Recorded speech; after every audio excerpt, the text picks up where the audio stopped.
মাহমুদুল ইসলামের স্মরণ সভা আজকে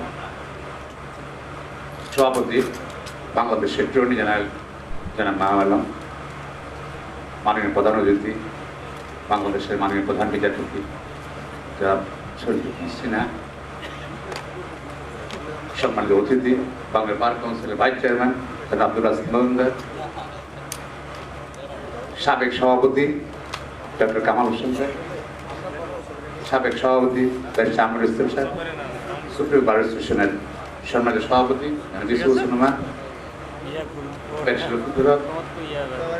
সামনে উপস্থিত বাংলাদেশের সাবেক প্রধান বিচারপতি জনাব মাহমুদুল সাহেব এবং মাননীয় সাবেক প্রধান বিচারপতি জনাব তাবাদুল ইসলাম, আপিল ডিভিশনের মাননীয় বিচারপতিগণ, হাইকোর্ট ডিভিশনাল বিচারপতিগণ এবং সিনিয়র আইনজীবীগণ, আইনজীবী ইসলাম।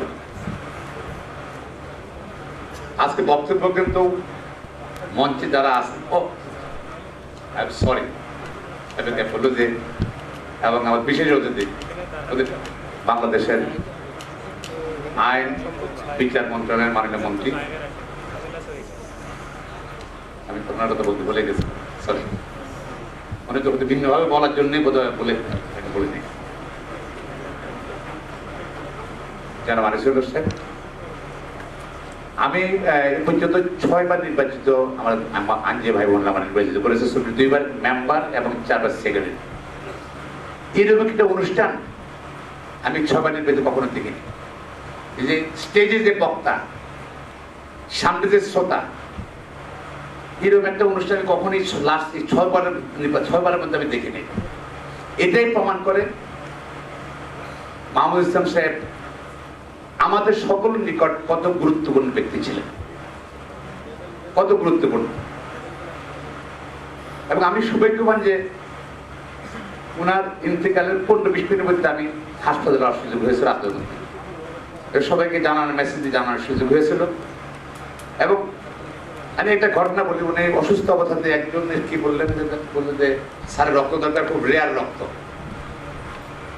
তখন রক্ত কার কাছে রক্ত আছে, আমি একটা বার অ্যাসোসিয়েশন একটা মেসেজ দিলাম সকল আইনজীবীদের নিকট, ওনার রক্ত দরকার।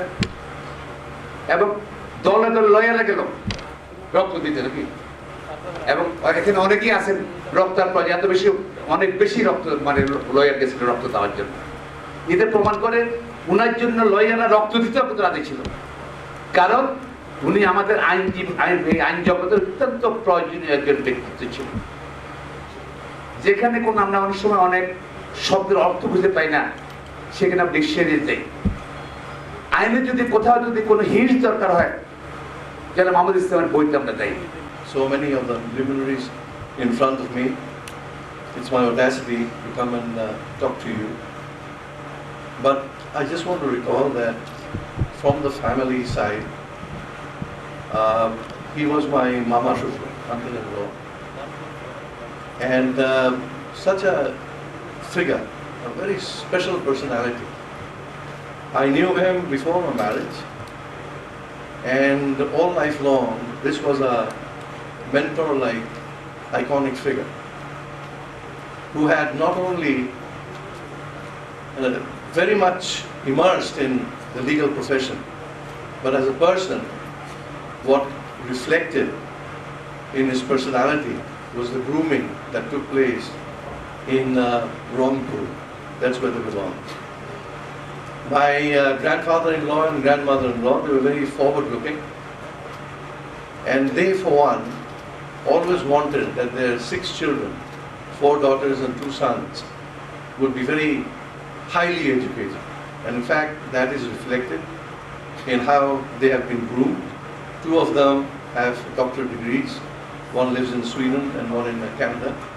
And the rest, as you know, are masters and MNs and BEds. But Mahmudul Islam, Mr. Mahmudul Islam was PhD material. And correct me if I'm wrong, I would like Dr. Kamal Hussain to tell me that in the HSC examination, back in long time back, the 3 luminaries who got places, first, second and third. First was Dr. Kamal Hussain, second was Mr. Mukammal Haq, and the third was Mr. Mahmudul Islam. He was PhD material.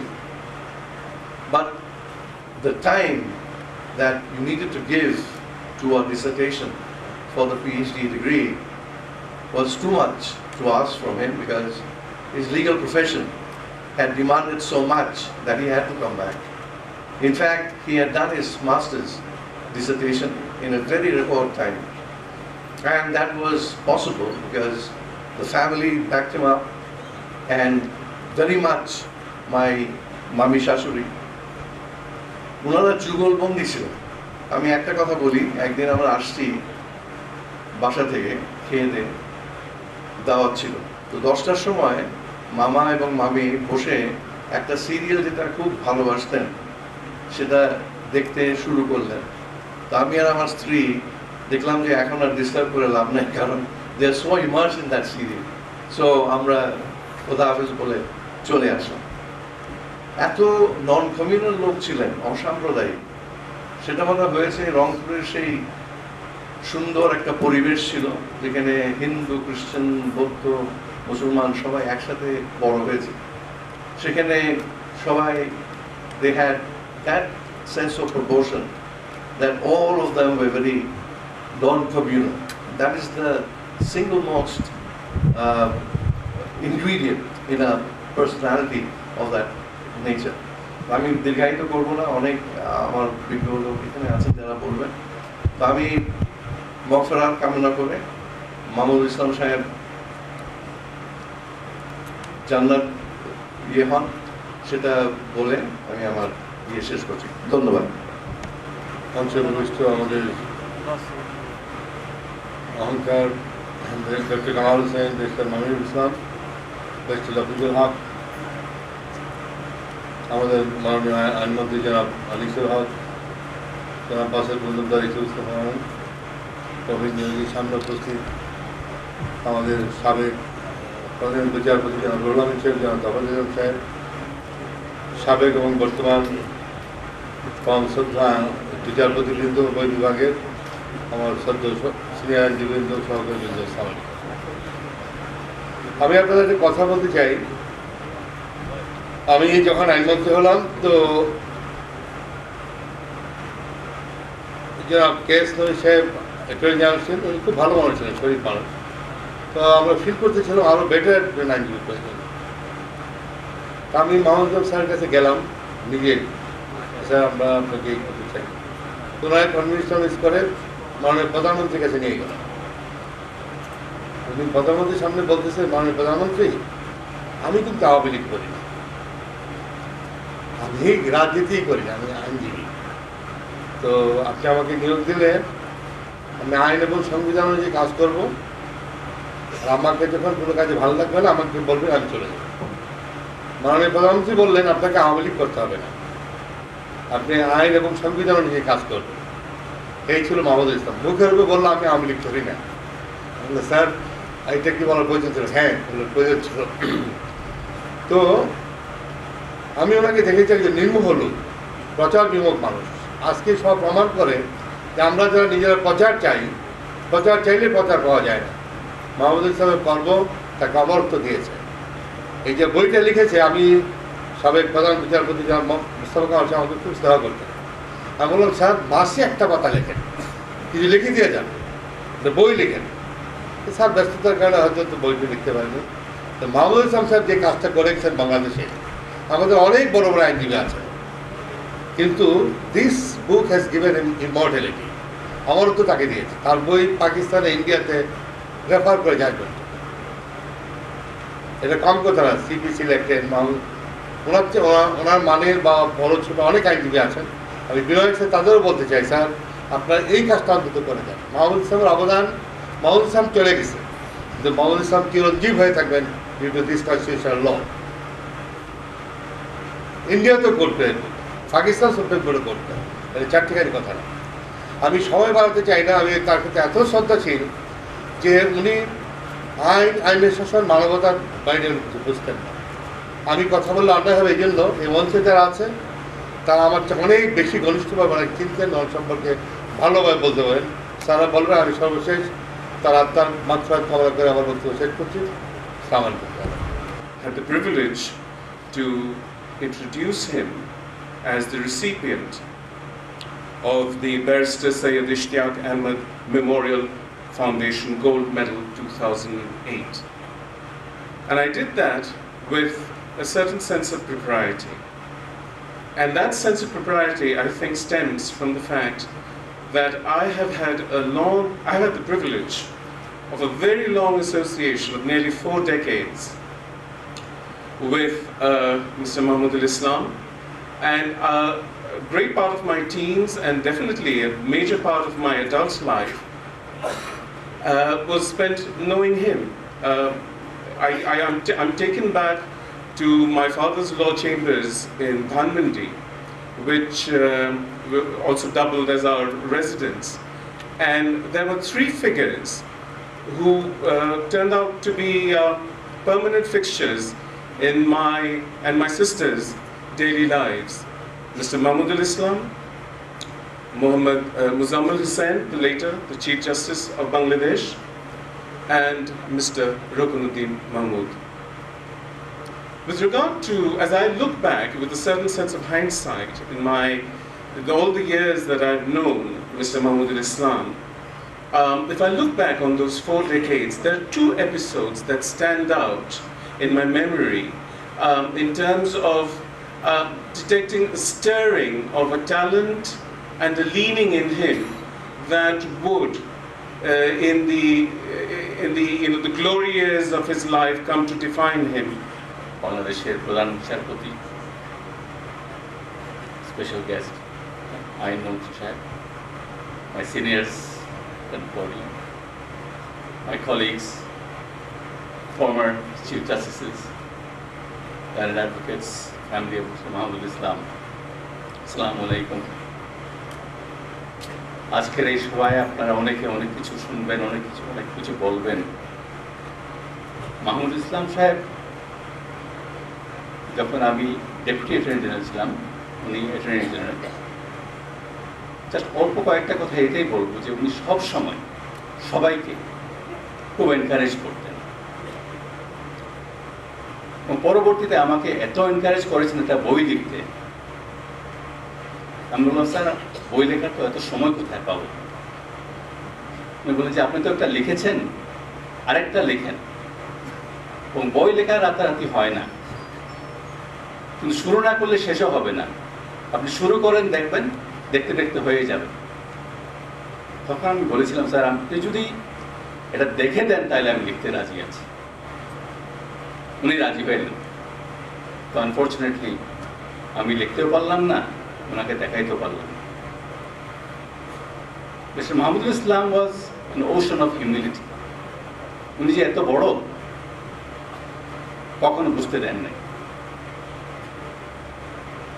মানুষ ছিলেন ছোট, তবে ওনার আইনের দর্শন দৃষ্টি বিশাল। He was a giant of a lawyer. The jurisprudential brain in him will light this country for years, for decades to come. উনি যে বই লিখে গেছেন, এর আগে বলা হয়েছে, it has made him immortal. একটা বই লেখেন নাই, উনি 3টা বই লিখেছেন। আরেকটা বই আমরা আশা করব ওনার জুনিয়ররা পাবলিশ করবে। উনি এমন একজন লোক ছিলেন, নৈতিকতার দিক থেকে জাস্ট একটা ছোট উদাহরণ আমি দিতে চাই। শেষের দিকে উনি অসুস্থ হয়ে যাওয়ার কারণে মামলা খুব কম নিতেন। আমার 2-1 আত্মীয়কে ওনার কাছে রেফার করেছে, এবং আমি রেফার করেছি বলে উনি নিয়েছেন, এবং ফি উনি বলেছেন যে জাস্টিস ইমান আলী পাঠিয়েছেন, আমি বলবো না, আপনারা যা দিবেন তাই। এর আগে বলা হয়েছে মাহমুদুল ইসলাম সাহেব ফির জন্য কাজ করতেন। আরেকটা উদাহরণ আমি দিয়ে শেষ করতে চাই। একটা কেস আমি ওনার কাছে রেফার করেছিলাম, আমার এক আত্মীয়। উনি ব্রিফটা দেখতে শুরু করার পরেই বললেন যে এই মামলা আমি করবো না। আমার আত্মীয়রা নিশ্চয়ই হতাশ হয়ে গেলেন। পরে উনি আমাকে ফোন করে বললেন যে এই মামলাটা খুবই ভালো, ওনার আত্মীয় মামলা খুবই ভালো, কিন্তু আমি করব না, কারণ বহু বছর আগে আমি এই মামলার অপর পক্ষকে অপিনিয়ন দিয়েছিলাম যে মামলা ভালো না, ওনার মামলা আমি করি নাই। তো যেহেতু আমি এই মামলার ব্যাপারে জানি, যেহেতু আমি এই মামলার ব্যাপারে একটা অপিনিয়ন এর আগে দিয়েছি, সেই কারণে আমি মামলা করতে পারবো না। এই ছিল মাহমুদুল ইসলাম সাহেবের নীতি। উনি আজ আমাদের মধ্যে নেই, হ্যাঁ উনি বেঁচেই থাকবেন।